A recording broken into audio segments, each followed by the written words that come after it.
Well, welcome to the Middlesex Moments Radio Show. I'm Dr. Anna Wasescha, president of Middlesex Community College, located right here in Middletown, Connecticut. And today my guest is Diane Bordonaro, who organizes and oversees and develops and creates our non-credit program. Just for definition's purpose, what do we mean when we say non-credit? That sounds like academic language. Thank you for having me. So at Middlesex, our non-credit programs focus on workforce training. So essentially what we're trying to do is provide workforce training skills and certificates that students can use to get entry-level employment in any field of the workforce. It just gives them an added bonus for their resume, having some higher level of training and that certification to put on that resume. So do they have to do homework and take tests? Yes, absolutely. They do homework and they take tests. It's the same level of education that you would see in a college course, but we're really geared to those workforce skills. We combine a lot of skills training along with our classroom training so that students have that hands-on experience when they're ready to apply for a job. So what's the shortest training program we offer and the longest training program? Well, our shortest training program is our security officer certification. That is an 8-hour program. We do it one day on a Saturday. Students come in and take the course and they're ready to apply to any kind of security firm. It's approved by the state of Connecticut. Our longest training program is about 9 months, and that is our medical billing and coding program. Our medical billing and coding program is very involved. You need to learn a lot about the healthcare system and medical terminology and medical insurance, and then go into the coding classes. So there is quite a span of short-term, long-term to meet the students' needs. So it's now nearing the end of March, and non-credit education at Middlesex runs around the calendar year. So there are still some programs that students or individuals who are listening to this program could register for if they wish. So which ones are coming up next? Yes, of course. We don't follow an academic calendar at all. So we have our CNA or Certified Nurse Aid programs are starting just about every month. Our next open program will be starting at the end of May and running out of the old Saybrook Town Hall. We will also have an EMT or Emergency Medical Technician program starting in June. We are offering our Security Officer certification in June. There's quite a bunch of programs starting for the summer classes. And how does somebody find out about them? How do they reach you, Diane? The best way to reach me is by phone, 860-343-5716, or you can just log on to our website, www.mxcc.edu/CE, and that will take you right to our continuing education pages, and you will find the current schedule of classes up there. And what does CE stand for? Continuing education.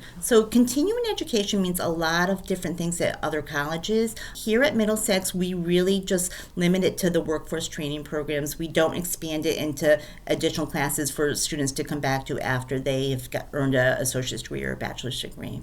So we're going to have to take a break in a minute, but when we come back, let's just talk about each one of the non-credit programs we have, and also the various resources that are available to students to finance these courses. If they're eligible for the food stamp program, there's a special program for them. Yes, and absolutely. So there's lots to learn about continuing education / non-credit learning here at Middlesex Community College, and we'll be right back after this brief message. Well, welcome back to Middlesex Moments, and this is Anna Wasescha here at Middlesex, and I'm talking with Diane Bordonaro today about non-credit / continuing education courses. And in the first segment of this program, she raced through all these possibilities for signing up for courses that will start soon and last through the summer. Not necessarily last through the summer, but be scheduled through the summer.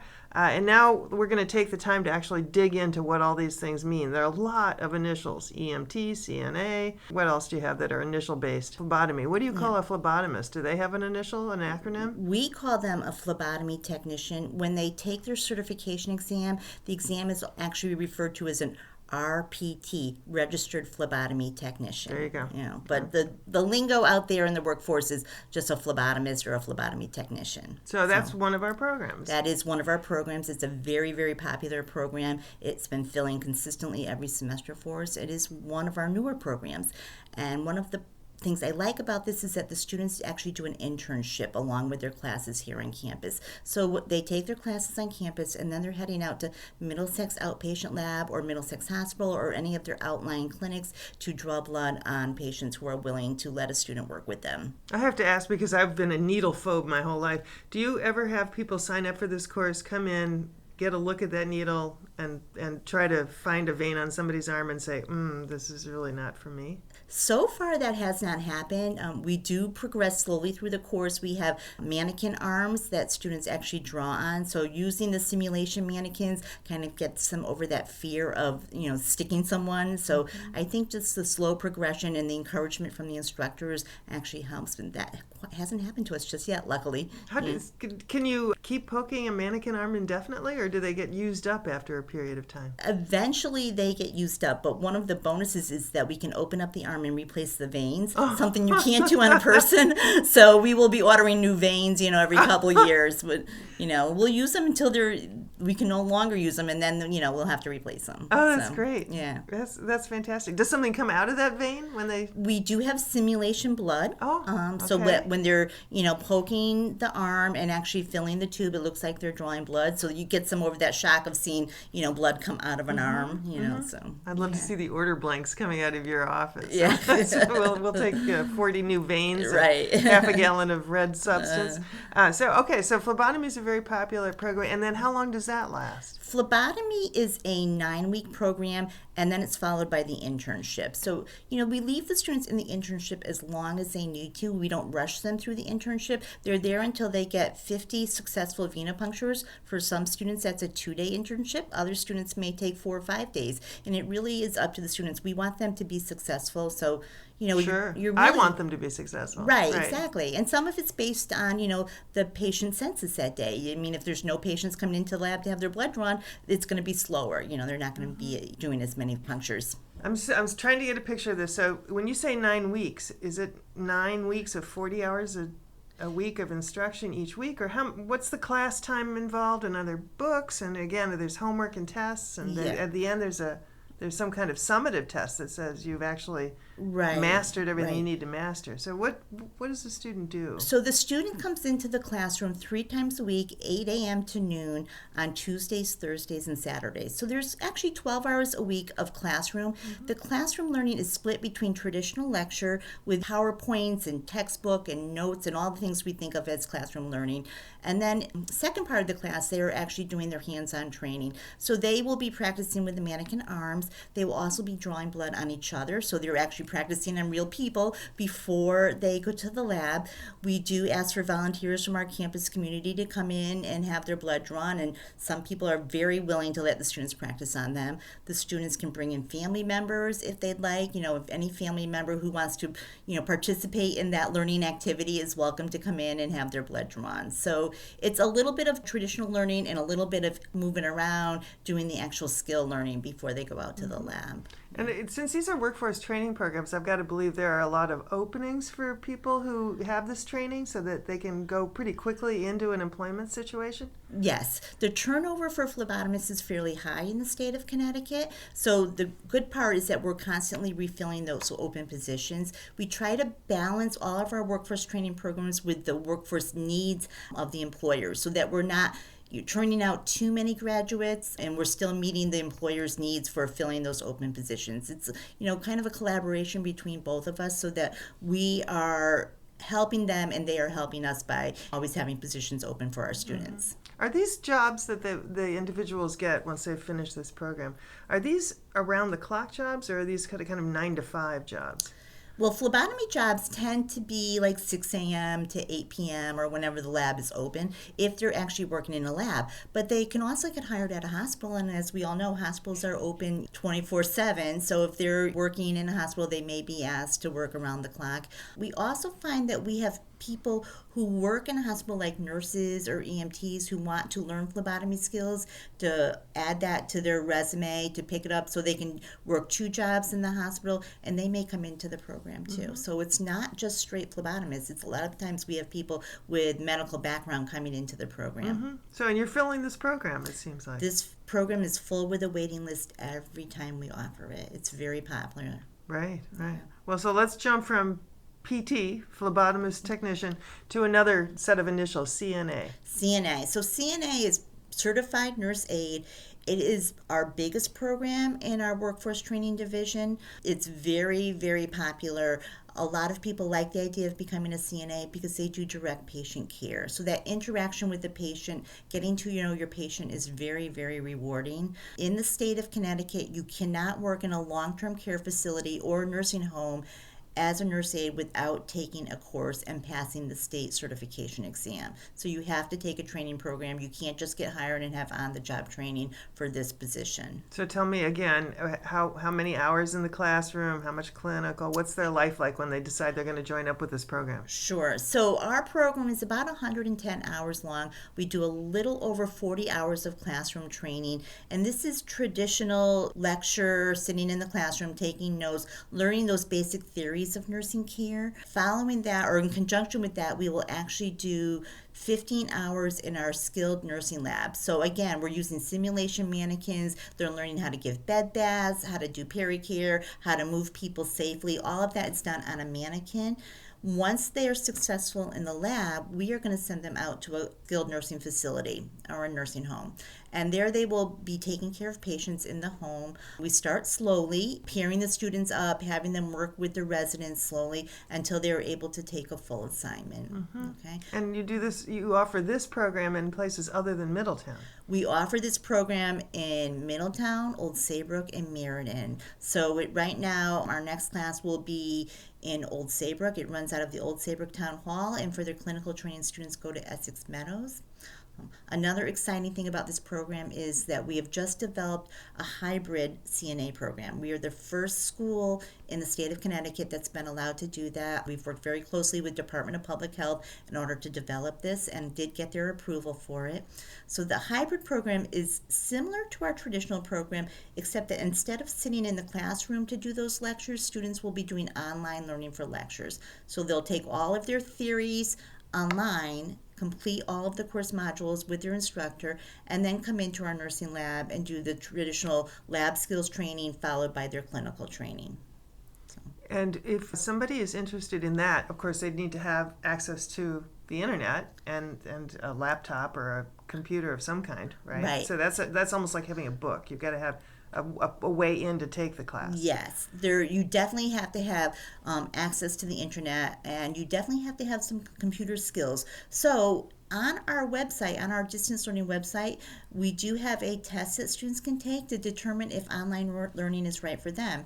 It's called Take a Smarter Measure. We encourage all of our CNA online students to take this test, and it's a self-assessment just to see if they're going to be successful or not. So they're not coming into it blind. So let me ask you, do you need a high school diploma or some college to be even admitted to your CNA program? You need a high school diploma to get into our CNA program.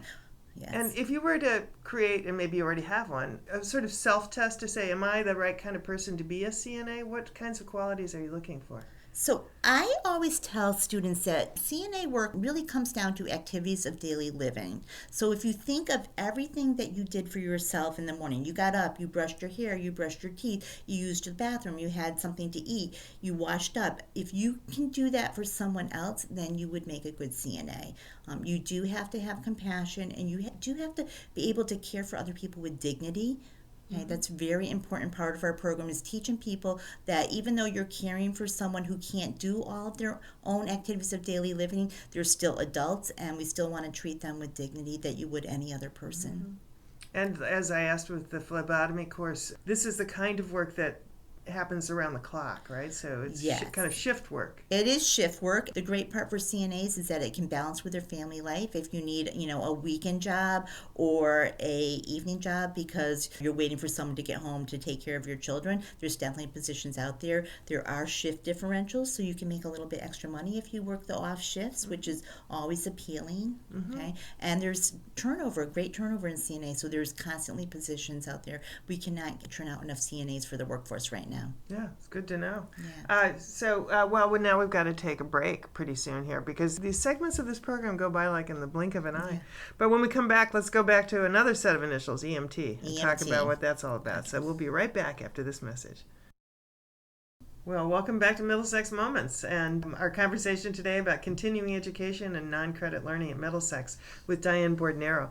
So right before the break, we were talking about transitioning to another set of initials. This one is EMT. So tell me about the EMT program. So EMT stands for Emergency Medical Technician. So this is a program that trains first responders who come on the scene of an accident or any kind of emergency that you might have in your home. Our program trains students to be EMT basic, so it's your basic level of EMT. It's open to students ages 16 and up. So we schedule the program so that a high school student could take it while they're in school. Classes run during the evening, and then our longer labs run on Saturdays. So it's really open to students ages 16 and up. Anybody who wants to get into that exciting field of being, the first responder on an accident.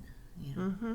And so obviously you don't need a high school diploma for that if you can be 16 when you enter it. Right. You do not need a high school diploma to get into this program. And it's a great way for students to explore the healthcare field. Anybody thinks that they want to go on to nursing or becoming a physician's assistant, they all need clinical hours when they apply to their program. So this experience and this patient interaction is a great way for them to, document that they have that. And what kinds of skills or qualities would you look for in an EMT candidate? The biggest quality is finding someone who can stay calm during an accident, someone who can think during an emergency. So they're trained very, very well for all different types of emergencies. They know what to do and how to handle people and keep people safe and calm until they get to the hospital. But it's that quality of not panicking yourself that is important. I can imagine. Yeah. So who hires EMTs? So our EMTs are generally hired by ambulance companies, but we also find that we have a lot of other first responders in the workforce who take this program. So, for example, firefighters should be an EMT. A lot of police officers take their EMT program so that they can, add it to their skills while they're working. Mm-hmm. And they also get hired in the emergency rooms of the hospitals. Oh, sure. Yeah, that would make sense. Yeah. Our students do go through a rotation in the emergency room at Middlesex Hospital, so they get a feel for what it's like once the patient gets there. Yeah, and that's a big emergency room. Yeah, they do very well. They do a lot of work there. Yeah. So many of our students in the non-credit continuing education programs are funded by other sources. Right. And it's not financial aid eligible, so they don't have that access to those funds. But they do have some based on their particular circumstances, right, can get funding. So let's talk about the various ways that they can pay for their education. Sure. So unfortunately, the college can't offer financial aid because it's a non-credit program. So most of our funding is coming through the Department of Labor or the Department of Social Services. So the Department of Labor offers what we call WIOA funding. It stands for Workforce Innovation and Opportunity Act, and that provides money for training for people who are unemployed or underemployed. So students can go to the American Job Center and find out if they're eligible for the WIOA funding. We also have SNAP funding. So most people know by now that SNAP, S-N-A-P, stands for Supplemental Nutrition Assistance Program, or what we know as food stamps. Students who are on food stamps can get funding for training programs. The college actually collaborates with the Department of Social Services to offer scholarships to people who are on SNAP. Okay. We currently have a grant out there that is held by Workforce Alliance, and the grant stands for Health Careers Advancement Project. This is a 5-year grant that's coming out of the Department of Health and Human Services. We are in the 2nd year of this grant, and the grant can provide funding for training programs and health career programs. So that's been a big help to our students. And all of the programs we talked about, CNA, the EMT, and the phlebotomist, are all healthcare. They're all healthcare so they're programs, all eligible. Right? In addition, the college offers payment plans. So for people who are self-pay, if they don't want to pay for the entire program up front, they can break it into smaller payments to make it more convenient. And you can explain all of that to them. So once Yes. again, Diane Bordonaro, Yeah. what's your telephone number? My telephone number is 860-343-5716.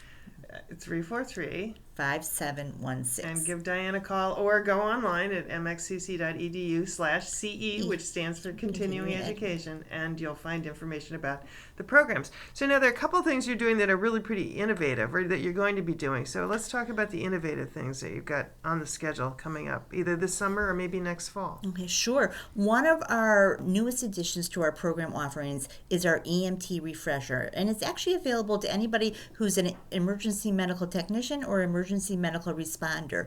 These people out in the workforce need to be recertified every few years. So what we've done is developed a hybrid program for them. They can take their classes online and then they come in one day to the college for their skills review. So they come in on one Saturday, we review all of the skills that they've already learned. Okay.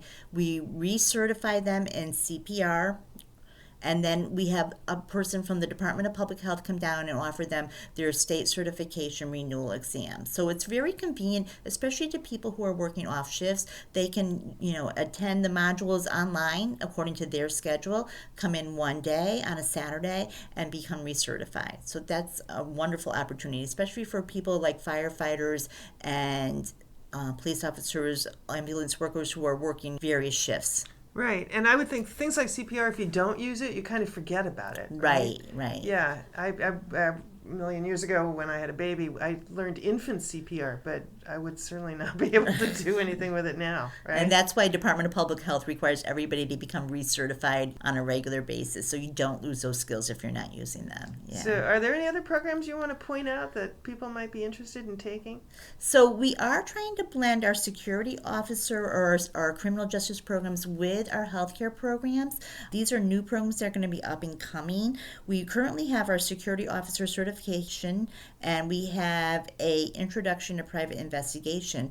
In the fall, we want to add self-defense class for our ambulance workers or a safety class for our ambulance workers. A lot of times they are trapped in an ambulance with a patient who may become violent, and they need to know how to defend themselves, all right, how to stay safe, how to communicate with the person who's driving the ambulance. So that is an up-and-coming class that we will be seeing soon. I have to ask, if you don't mind my interrupting, how long does it take to learn to be a private investigator?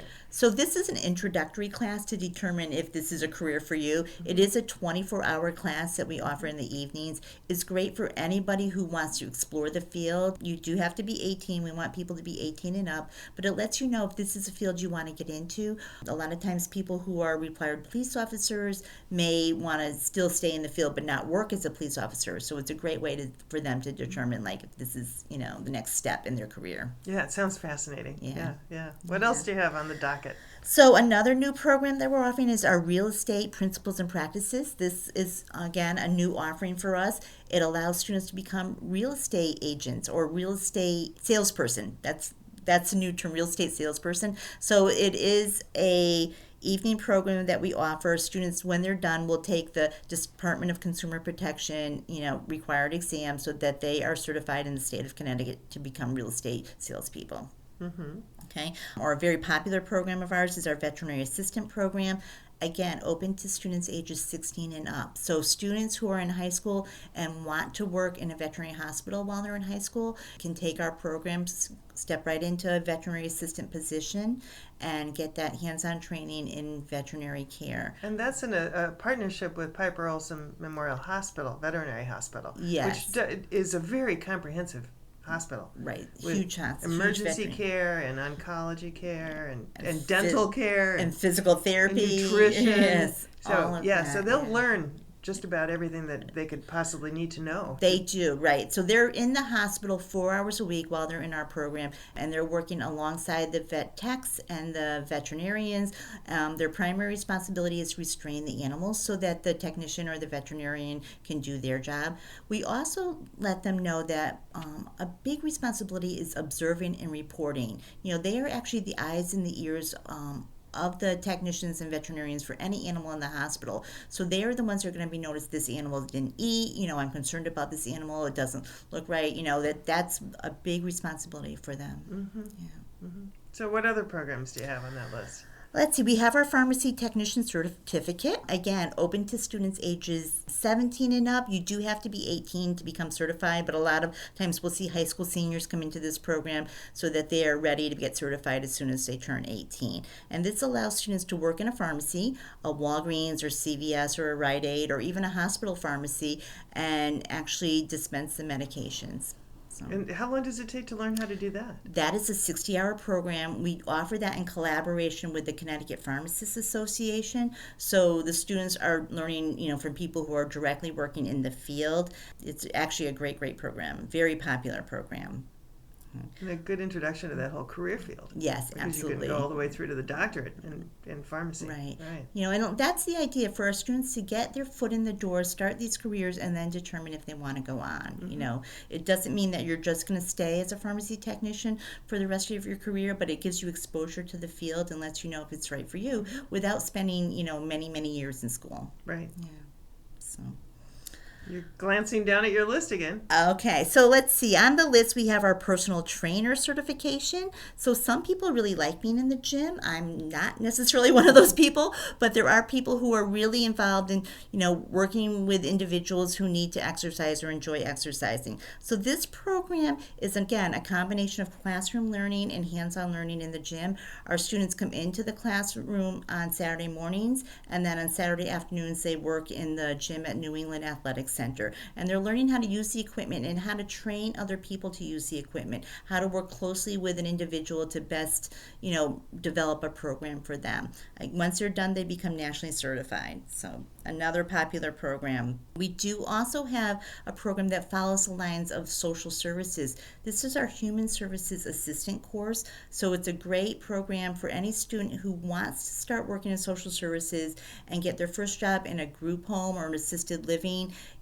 As a social service worker, they wouldn't be a social worker. They would just be an assistant and able to work alongside individuals with various needs in those homes. Good. It sounds like there's a lot of entry-level kind of career exploration training programs, which gives people a foot in the door. It is absolutely ideal for people who aren't sure what they want and don't want to spend a couple years in school right away. They want to, actually develop a career interest before they decide what they're going to invest in. So our program is coming to a close. So I want you to give us your phone number one more time. Okay, so I am Diane Bordonaro. I'm the Director of Non-Credit Programming here at Middlesex Community College, and my phone number is 860-343-5716. So I want to thank you so much for joining me today, and I want to invite everybody who's in the listening audience to think about these programs or tell people you know about these programs, particularly in some cases high school students who are kind of casting about for what they want to do during the summer months or what they want to do when they finally go to college. Sure, yeah, we're willing to work with any high school student who wants to develop a career interest. Sounds fantastic. Yeah. So thanks once again, and thanks for joining us today for this program. This is Anna Wasescha, President of Middlesex Community College, wishing you all a very good day.